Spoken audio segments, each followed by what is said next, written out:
Good morning, 5th grade. Today we're going to continue reading in our novel, Esperanza Rising. And before we get started, we have a quick write. It says, what challenge has Esperanza faced so far in the novel? How has she responded to these challenges?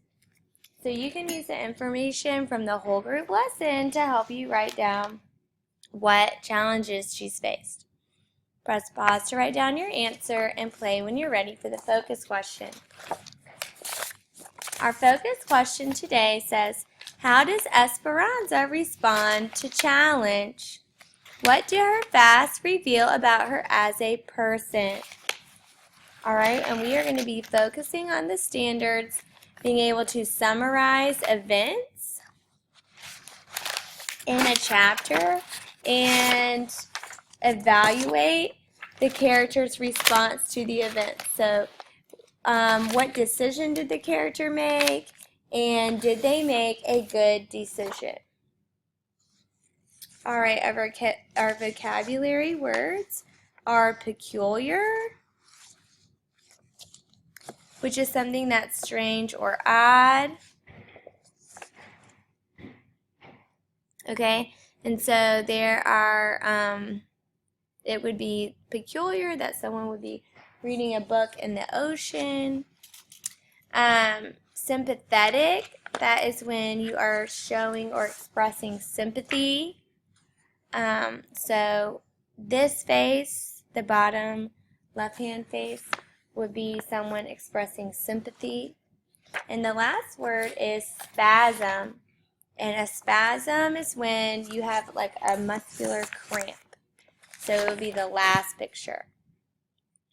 Go ahead and turn the page, and we're going to continue reading in Chapter 9, and we're going to use our CSPS strategy. So page 146, and we're going to start where you see the star. So get ready to read and make sure you are looking for the CSPS. Today is the day of the strike, said Melina. I heard that they were going to walk out this morning. Everyone is talking about it last night at the table, said Esperanza. Alfonso said he's glad that everyone from our camp agreed to continue working. He is proud that we won't strike. Irene continued working on the flour sack and shaking her head. So many Mexicans have the revolution still in their blood. I am sympathetic to those who are striking, and I am sympathetic to those of us who want to keep working. We all want the same things, to eat and feed our children. Esperanza nodded. She had decided that if she and Mama were to get Abuelita here, they could not afford to strike, not now. Not when they so desperately needed money and a roof over their heads. She worried about what many were saying. If they didn't work, the people from Oklahoma would happily take their jobs. Then what would they do? A sudden blast of hot wind took the flour sack from Irene's hand and carried it in the fields. The babies sat up frightened. Another hot blast hit them, but kept on. And when the edges of the blanket blew up, Lupe reached for Esperanza, whining. Irene stood up and pointed to the east. The sky was darkening with amber clouds, and several brown tumbleweeds bounced towards them. A royal of brown loomed over the mountains. Un tormenta de polvo, dust storm, said Irene. Hurry! They picked up the babies and ran inside. Irene closed the door and began shutting the windows. What's happening? Asked Esperanza. A dust storm like nothing you've seen before, said Melina. They are awful. We'll stop right there because we have information about the character and the setting. The bottom of page 146, we know that Esperanza and her mother decided not to strike because they need to save their money to get Abuelita to the United States. And so in box 1, we would write, Esperanza and her mother decided not to strike because they were trying to save money to bring Abuelita to the United States. Press pause to write down your answer and play when you're ready for the quote. And you can write down this quote at the bottom of page 46. Make sure you have a C out beside it. Press pause to write down the quote and play when you're ready for the setting. And we know that Esperanza is outside, and as they're outside, they see in the distance like a dark brown cloud, and the wind starts blowing, and they realize that it's a dust storm. And so in box 2, you would write, while sitting outside, the sky grows dark, and the wind starts to blow. A dust storm occurs. Press pause to write down your answer and play when you're ready for the setting. And you can write down this sentence that says, the sky was darkening with amber clouds and several brown tumbleweeds bounced toward them. Press pause to write down the quote and play when you're ready to keep reading. Go ahead and turn the page. What about Mama and Hortensia and the others, Alfonso and Miguel? They are in the fields. They will send trucks for them, said Irene. Esperanza looked out the window. Thousands of acres of tilled soil were becoming food for the La Tormenta, and the sky was turning into a brown swirling fog. Already she could not see the trees just a few yards away. Then the sound began. Softly at first, then a gentle rain, then harder as the wind blasted the tiny grains of sand against the windows and metal roofs. The dirt showered against the cabin, pitting everything in its path. Get away from the window, warned Irene. The dirt and wind can break the glass. The finer dust seeped inside, and they tried to seal the door by stuffing rags under it. Esperanza couldn't stop thinking about the others. Isabel was at school. The teachers would take care of her. But Mama, Hortensia, and Josefina were in the open shed. She hoped the trucks would bring them soon, and the fields. She could only imagine Alfonso and Miguel and Juan. Could they breathe? Irene, Melina, and Esperanza sat on the mattress in the front room, trying to calm the babies. There was no relief from the heat in the close room, and soon the air was hazy. Irene damped some towels so they could wipe the babies and their own faces. When they talked to one another, they tasted the earth. How long does it last? Asked Esperanza. Sometimes hours, said Irene. The wind will stop first and then the dust.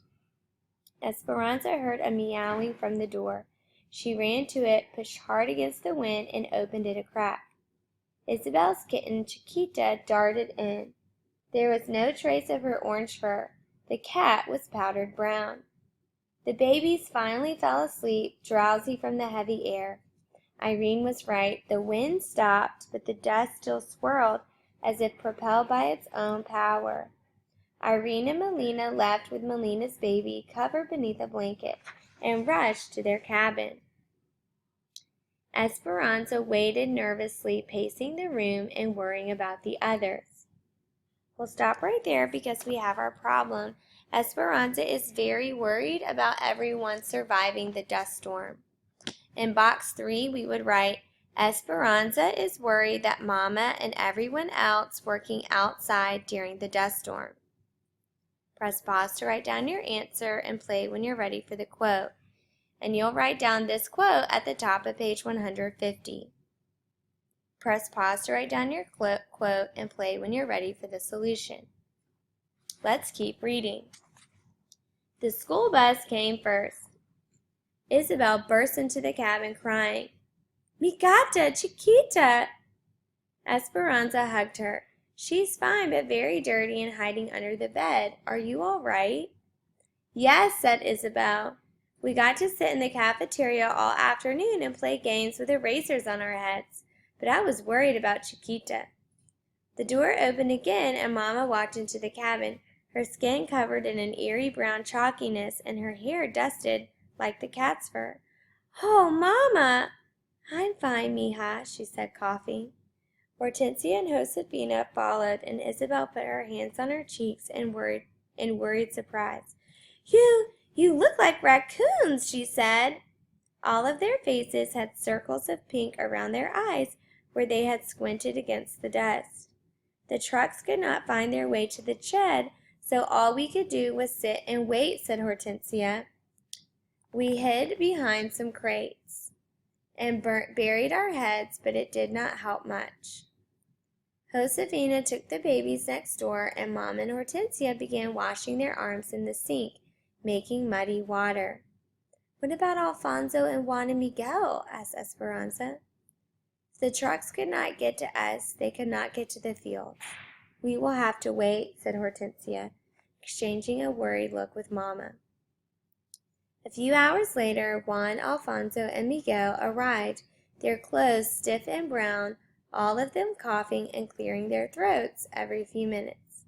Their faces were encrusted with dry dirt, and they reminded Esperanza of cracked pottery.